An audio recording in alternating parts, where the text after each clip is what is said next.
오늘 이제 하나님 앞에 예배할 때에 특별히 예배 후에는 오늘 광복절 행사가 있지 않습니까? 광복절이 8월 15일입니다. 우리가 잘 아시는 바와 같이 8월 15일 광복절은 1945년도에 우리나라가 일제 치하에 있다가 이제 해방이 선포된 날을 기념하기 위한 그런 우리나라의 명절입니다. 그리고 또한 그 3년 뒤에 1948년도에 대한민국 그 정부가 수립된 날을 기념하는 날이기도 합니다. 이 광복절이라는 말, 이 광복이라는 말은요, 빛광에 회복할 복자입니다. 빛을 회복한 날이다라는 뜻입니다. 해마다 이 광복절, 빛을 회복한 날, 여러분 우리나라 사람들 중에 늘 어둠 가운데 있는 사람들이 누구겠습니까? 죄수들 아니겠습니까? 감옥에 갇힌 사람들. 이 광복절, 이 빛이 회복되는 날, 이 날을 손꼽아 기다리는 사람들이 죄수들입니다. 매년 광복절 때마다 특별히 이제 사면받는 일들이 일어나는데 이걸 특사라 그래요. 특별 사면, 대통령 특별 사면이 이 광복절 날 있습니다. 작년에도 수많은 사람들이 특별 사면을 받았고 올해도 수많은 죄수들이 특별 사면이 받는 이 광복절을 손꼽아 기다렸어요. 근데 올해는 제가 알아보니까 청와대 대변인이 얘기하는 바 올해는 특별 사면을 하지 않는다라고 발표가 났어요. 여러분들은 왜 이렇게 좋아하시는지 모르겠지만 이 죄수들은요, 이날만 기다렸는데 말이죠, 올해는 특별 사면이 없답니다. 10년 전에 2002년도죠. 2002년도에 광복절 특사라는 영화가 한 편 개봉되었습니다. 이 광복절 특별 사면에 대한 주제로 만들어진 그 코미디 영화예요.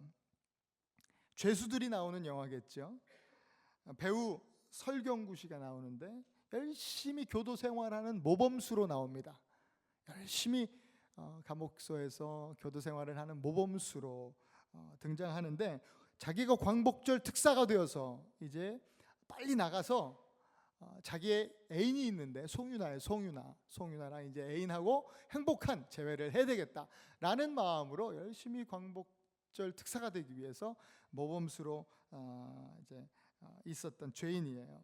근데 감옥에서 이제 그 이야기를 들었어요. 무슨 이야기냐면 자기 애인 송유나가 고무신을 거꾸로 신었다는 거예요. 그러니까는 죄인 그 죄수가 마음이 막 속이 뒤집어지는 거죠. 빨리 나가야 되겠다. 어떻게든 내가 나가야 되겠다 이런 마음이 막 크게 생긴 거예요. 그래서 빵 하나 먹고 빵 하나 훔쳐 먹고 감옥에 들어온 그래서 억울해서 자꾸 이제 탈옥을 시도하다가 계속 실패해서 형량만 늘린 그런 차승원이와 함께 탈옥을 시도합니다. 근데 이번엔 탈옥에 성공해요. 근데 성공한 그 다음 날 듣게 되는 소식이 뉴스를 통해서 딱 듣는데 자기가 광복절 특사 명단에 있다는 것을 알게 됐어요. 이게 웬일이야? 바로 다음 날 이제 하루만 기다렸으면 당당하게 옥문을요 담 넘어오지 않고 대문으로 당당하게 나올 수 있었는데 이게 담을 넘어와서 더 큰 죄인이 되어버린 거 아닙니까? 이런 상황에서 벌어지는 코미디 영화예요. 오늘 광복절을 앞두고 저는 이 시대 교회들이, 이 시대 그리스도인들이 이 영화처럼 그렇게 코미디 같은 신앙생활을 하고 있지는 않은가 한번 돌아보게 되었습니다. 그렇게 우리가 신앙생활을 해서는 안 되겠다라는 생각을 해봅니다. 오늘 하나님께서 로마서 8장의 말씀을 통해서 우리에게 광복을 선포해 주셨어요. 잃어버렸던 빛을 우리가 찾게 된 겁니다. 예수 안에서. 예수 그리스도의 빛입니다. 생명의 빛이요 성령의 빛이라고 오늘 성경은 말씀하고 있습니다. 우리 1절 2절 본문 말씀 로마서 8장 1절 2절 다시 한번 우리가 함께 선포해 보실까요? 같이 한번 큰 소리로 읽습니다. 시작. 그러므로 이제 그리스도 예수 안에 있는 자에게는 결코 정죄함이 없나니 이는 그리스도 예수 안에 있는 생명의 성령의 법이 죄와 사망의 법에서 너를 해방하였습니다. 아멘. 아멘. 죄와 사망의 법이죠. 사명의 법이 아니라 죄와 사망의 법에서 너를 해방하였습니다. 아멘. 우리가 예수 만난 그날이 바로 우리의 광복의 날입니다. 우리에게 영적인 광복절입니다. 이 예배 가운데 오늘 여러분들이 주님을 만나신다면 바로 오늘이 여러분들에게 영적인 광복의 날입니다. 예수 그리스도의 십자가의 은혜로 특별 사면을 받는 사람들인 것입니다. 그렇기 때문에 우리는 이 영화처럼, 아까 소개했던 그 영화처럼 하루를 못 참고 담을 넘는 일은 없어야 하겠습니다. 로마서 8장 18절에 이런 말씀이 있습니다. 생각건대 현재의 고난은 장차 우리에게 일어날 영광과 좋게 비교할 수가 없도다. 예수님께서도 요한복음 16장 33절에 이런 말씀을 하십니다. 이것을 너희에게 이르는 것은 너희로 내 안에서 평안을 누리게 하려 함이라. 세상에서는 너희가 환난을 당하나 담대하라. 내가 세상을 이기었노라 하시니라. 현재 세상에서는, 우리가 사는 삶 속에서는 고난이 있다는 겁니다. 환난이 있다는 겁니다. 이 땅에서 사는 우리의 삶은 마치 감옥을 사는 것처럼 그런 고난이 있고 환난이 있습니다. 옥에서 사는 것 같은 그런 어려움들이 있다는 거예요. 그러나 확실한 것은 예수 그리스도로 인해서 광복의 은혜가 임했다는 것입니다. 확실한 것은 우리에게 광복의 은혜가 임했다. 우리는 해방되었다라는 것입니다. 예수 안에 있는 우리는 광복의 특별 사면을 받은 사람들입니다. 그렇기 때문에 지금 있는 고난 아무것도 아니라는 겁니다. 어떤 환난 중에서도 우리는 담대할 수 있다라는 것입니다. 이미 하나님께서 예수 그리스도를 통해서 광복, 영원한 승리를 선포하셨기 때문입니다. 그러니까 조급한 마음에 담 넘어서 또 죄에 빠지지 말고 성령 받고 예수 그리스도의 이름으로 당당하게 옥문을 걸어 나가야 할 줄로 믿습니다. 오늘 본문에 보면 1, 2절에 그러한 믿음의 선포를 우리 주님께서 해주시면서 너희는 광복절 특사라 이렇게 딱 선포해 주면서 우리 하나님께서 이 광복을 주시기 위해서 어떤 일들을 하셨는지 3, 4절에 우리 하나님께서 이렇게 어떤 일을 하셨는지 바울을 통해서 기록해 놓고 계십니다. 5가지 하나님께서 하신 놀라운 일들이 기록되어 있습니다. 존 스토트 목사님도 이 부분에 대해서 언급하신 적이 있는데 오늘 5가지를 간단하게 말씀드립니다. 이 하나님께서 하신 일들을 우리가 살펴보고 우리 삶 가운데 하나님께서 하신 일들을 높여드리고 찬양할 때 놀라운 일들이 우리 삶 가운데 벌어지게 될 줄로 믿습니다. 첫 번째, 하나님께서 광복을 주시기 위해서 우리들 가운데 하신 일은 바로 자기 아들을 보내신 일입니다. 하나님 당신의 아들을 보내셨어요. 3절에 율법이 육신으로 말미암아 연약하여 할 수 없는 그것을 하나님은 하시나니, 하나님께서 일하셨다라는 말씀입니다. 곧 죄로 말미암아 자기 아들을 보내셨다. 자기 아들. 여러분, 구약 시대에도 구약 성경을 보면 시대마다 순간마다 수많은 사람들, 하나님의 사람들이 세워졌습니다. 모세도 있었고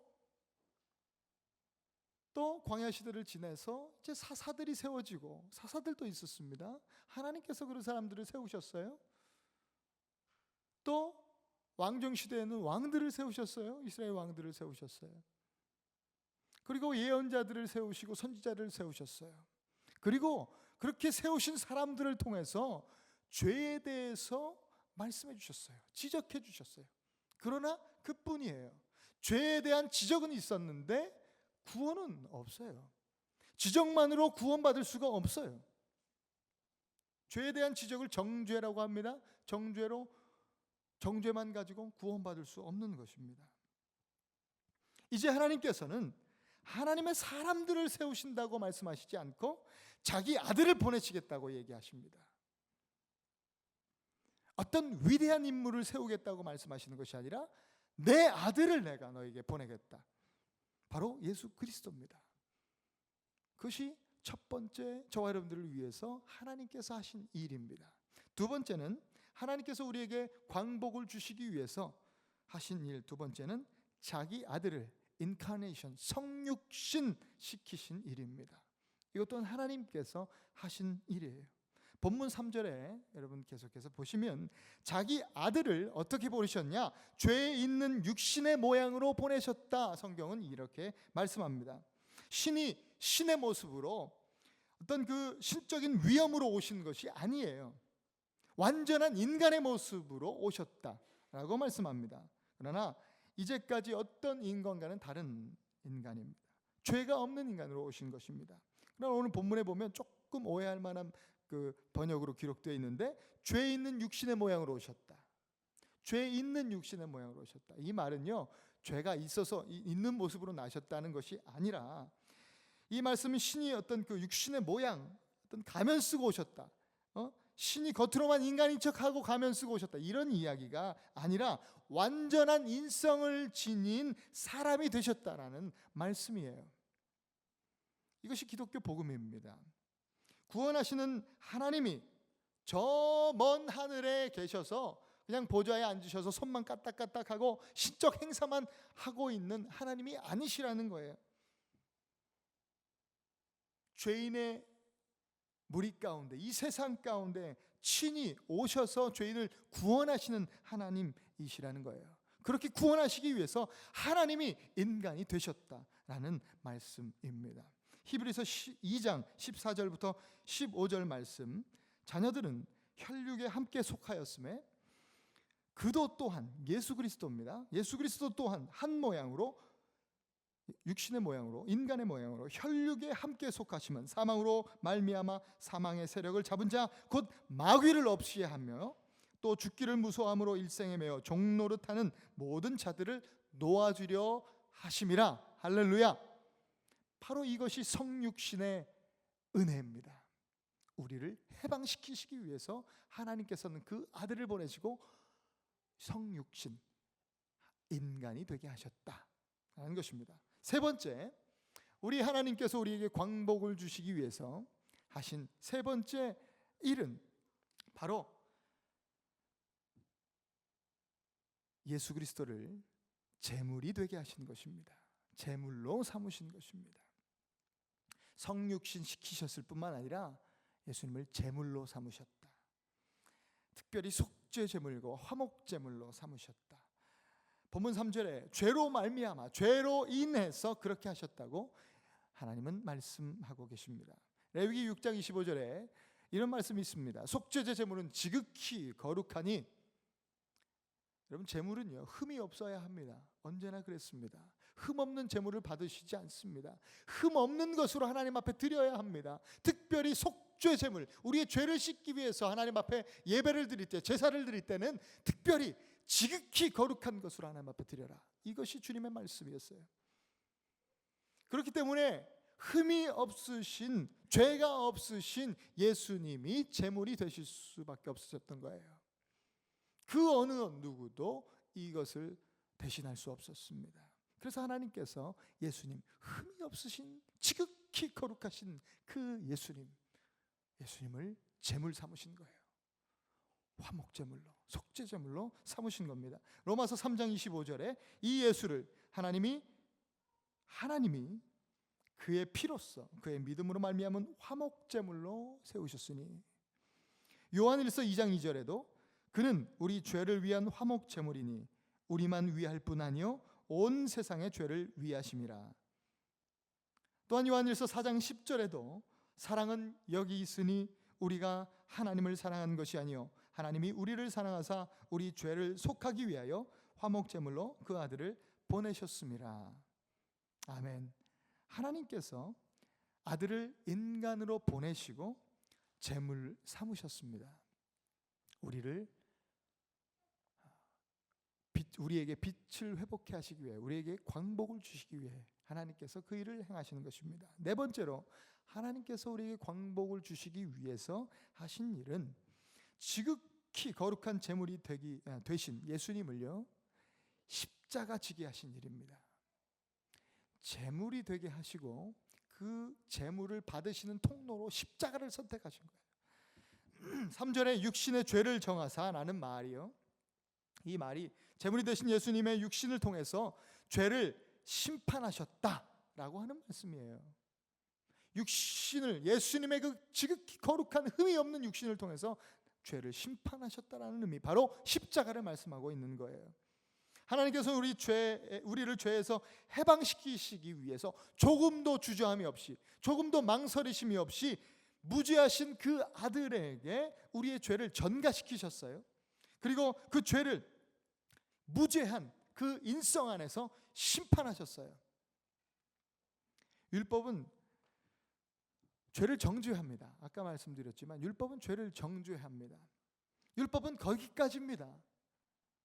근데 정죄만 가지고 구원은 있을 수 없습니다. 그런데 하나님은 예수 그리스도를 그 안에서 죄를 정하셨을 뿐만 아니라 동시에 죄를 심판하셨습니다.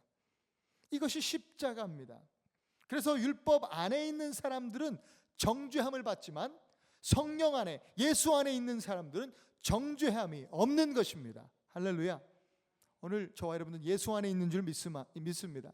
율법 안에 있는 사람들이 아니라 예수 안에 있는 사람들입니다. 그러기에 저와 여러분들에게는 정죄함이 없습니다.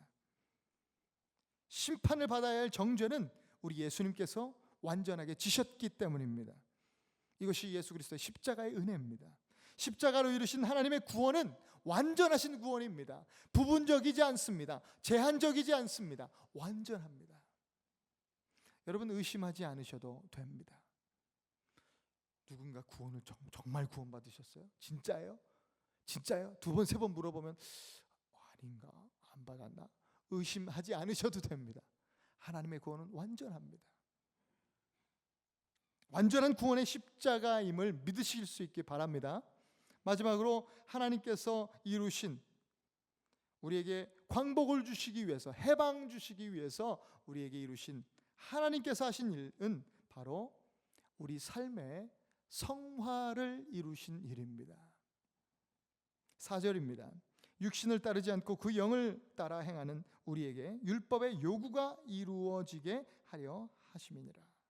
여러분, 우리 삶에, 우리 육신에서 율법의 요구가 이루어지게 하셨다. 이것을 하나님께서 하셨다라는 거예요. 율법의 요구를 이루는 일이 가능합니까? 아닙니다. 절대로 불가능합니다.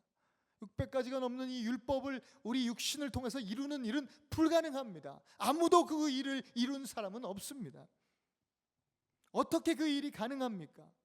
오늘 근데 가능하다고 주님이 말씀하고 있습니다. 어떻게 해요? 바로 육을 따라 행하는 것이 아니라 영을 따라 행할 때 이 일은 가능한 일이다.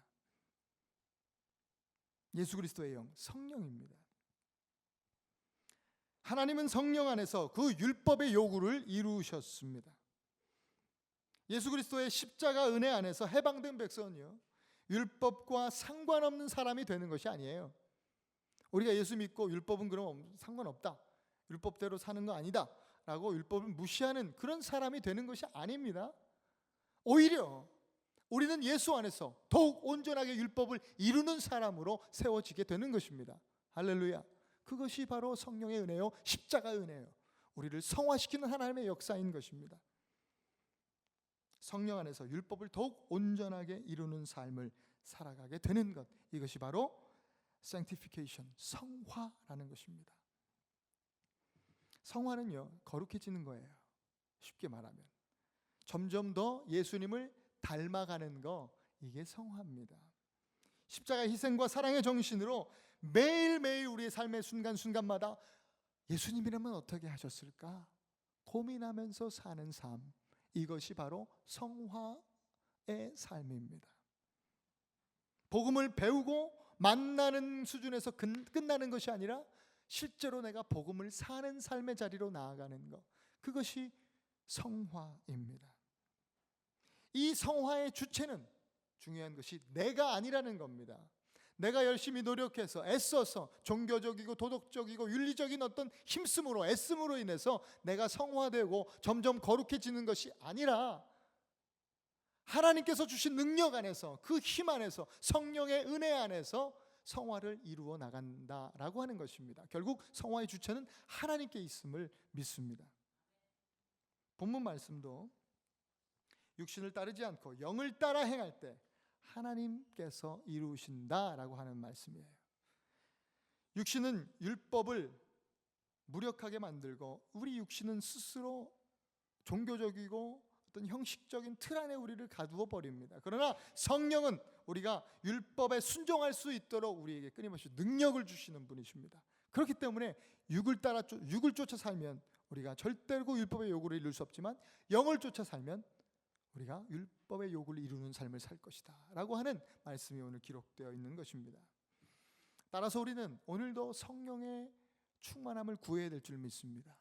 성령을 구하는 삶을 사셔야 돼요. 그리고 구하면 하나님께서 주신다 말씀하셨지 않았습니까? 좋은 곳으로 주신다 말씀하시면서 그 좋은 것을 하나님 앞에 구하는 자들마다 하나님께서 주신다 하면서 구하는 자에게 성령을 주시지 않겠느냐. 우리 예수님께서 누가복음에 말씀해 주셨지 않습니까? 좋은 것, 그것이 뭡니까? 바로 성령입니다. 구하는 자에게 성령을 주신다. 오늘도 하나님께서 주시는 그 성령의 충만으로 살아가는 저와 여러분 되실 수 있기를 바랍니다. 오늘 우리에게 성령 안에서 율법을 온전히 세우는 사람들로 살게 하시는 하나님의 그 은혜가 임할 줄로 믿습니다. 오늘 우리를 광복절 특사 삼으신 이유도 거기에 있습니다. 성화는 육을 쫓지 않고 영을 쫓는 것이 성화입니다. 성화는 내가 죽고 예수로 사는 것이 성화입니다. 성화는 곧 내가 십자가를 지는 것이고 복음을 사는 것, 이것이 바로 성화입니다. 어떻게 이런 삶을 살 수 있을까? 1999년에 7월 4일 인디펜던스 데이, 인디애나주의 블루밍턴 한인감리교회 앞에서 총성 소리가 들렸습니다. 예배당에 이제 예배를 드리러 오는 윤원준 형제라는 형제의 몸에 총탄이 순식간에 날아와 박혔습니다. 그 자리에서 그 형제는 숨을 거두고 말았습니다. 백인 우월주의자였던 벤자민 스미스라는 21살짜리 청년이 갑자기 자기 차에서 창문을 열고 교회 문 앞으로 총을 난사를 했습니다. 한국에서 소식을 들은 그 윤원준 형제의 가족이 미국으로 날아왔습니다. 온 가족들이 날아왔어요. 이 형제는 학부를 이제 마치고 대학원을 이제 진학하기 위해서 공부하는 유학생이었습니다. 신실한 그리스도인이었습니다. 온 가족이 하나님을 믿는 사람들이었어요. 8일이 지나서 미국에서는 추모 예배가 드려졌어요. 공식적으로. 그래서 그 자리에는 법무부 장관이 참석하고 수많은 백인들이, 미국 사람들이 참여했습니다. 한국 사람, 백인들, 또 미국 사람들 함께 한 1,500명의 조문객이 거기 그 자리에 참여했답니다. 또한 그 예배, 추모 예배는 온 미국에 공중파 방송을 탔습니다. 실시간 방송이 되었었습니다. 그리고 한국 방송사에서도 취재를 나왔죠. 예배가 끝나갈 때쯤에 윤원준 형제의 사촌 형인 박성호 목사님이라는 분이, 젊은 목사님인데 그분이 나오셔서 유족을 대표해서 인사말을 합니다.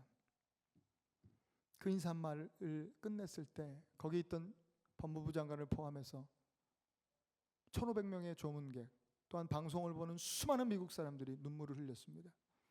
저 또한 그 방송을 그 뉴스를 보던 기억이 생생합니다.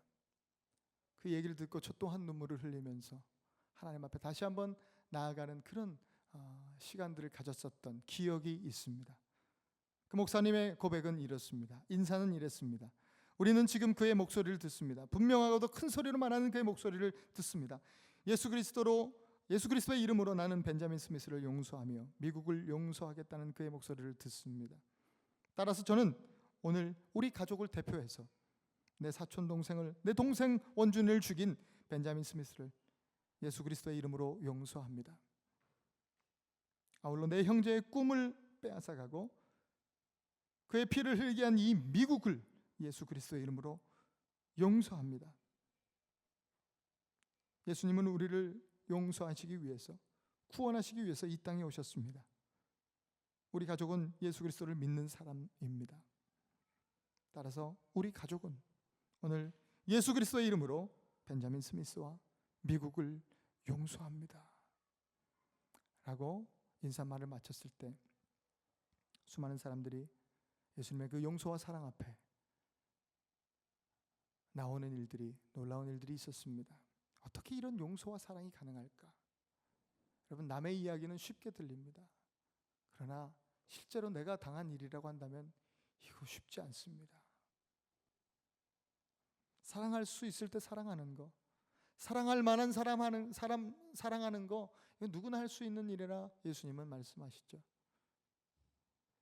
사랑할 수 없을 때 사랑할 수 없는 사람 사랑하는 거, 이건 누구나 하는 일이 아닙니다. 하나님께서 하실 수 있는 일입니다.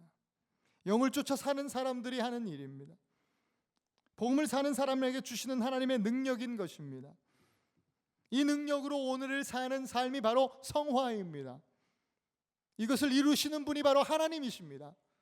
오늘 우리는 하나님, 내 삶에서 우리가 다 예수님 믿지 않습니까? 그렇다면 이 믿음 안에서 주님, 오늘도 성화되는 삶을 살기 원합니다. 주님을 더 닮아가는 삶 살기 원합니다.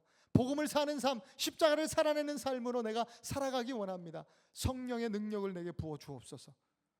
그렇게 하나님 앞에 기도하며 나아갈 수 있는 저와 여러분은 되어야 될 줄로 믿습니다. 우리를 위해 자기 아들을 보내신 하나님께서 역사하실 수 있도록 나의 삶은 하나님 앞에 올려드려야 될 줄 믿습니다. 이 예배 가운데 오늘 우리의 삶을 온전히 주님께 그렇게 올려드리십시다. 하나님께서는 우리에게 빛의 회복, 이 광복을 주시기 위해서 예수 그리스도 그 복음을 통해 오늘 그렇게 고백하며 하나님 앞에 예배하는 모든 자들에게 역사해 주실 것을 믿습니다. 우리 함께 기도하겠습니다. 좋으신 하나님 감사합니다. 오늘도 우리를 통해 하나님께서 이루신 일들을 기억하면서 하나님을 찬송합니다. 하나님 높여드리기 원합니다. 찬송을 받으실 분, 예배를 받으실 분은 오직 하나님이심을 믿음으로 고백하며 선포합니다. 하나님, 우리 주님께서는 우리에게 광복을 주시기 위해서 우리 하나님의 아들을 보내어 주셨고, 우리 하나님의 아들을 인간 되게 하셨으며 제물 삼으셨고 십자가를 지게 하셨습니다. 우리를 정죄하시는 그 수준에서 끝나는 것이 아니라 우리를 십자가로 인해서 구원해 주셨음으로 인하여 감사합니다.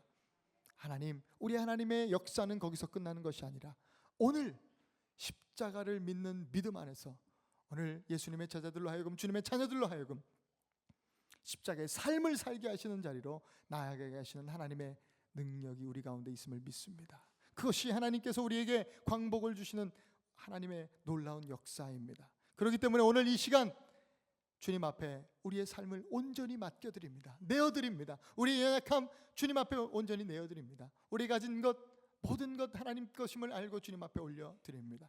주님 받으시고 우리의 삶 가운데 역사하여 주셔서 매일매일 우리 주님이라면 어떻게 하셨을까 고민하면서 더욱더 거룩한 삶으로 나아가는 성화를 이루는 삶으로 하나님, 우리 애나바는 교회 모든 성도님들 가운데 역사하여 주시옵소서.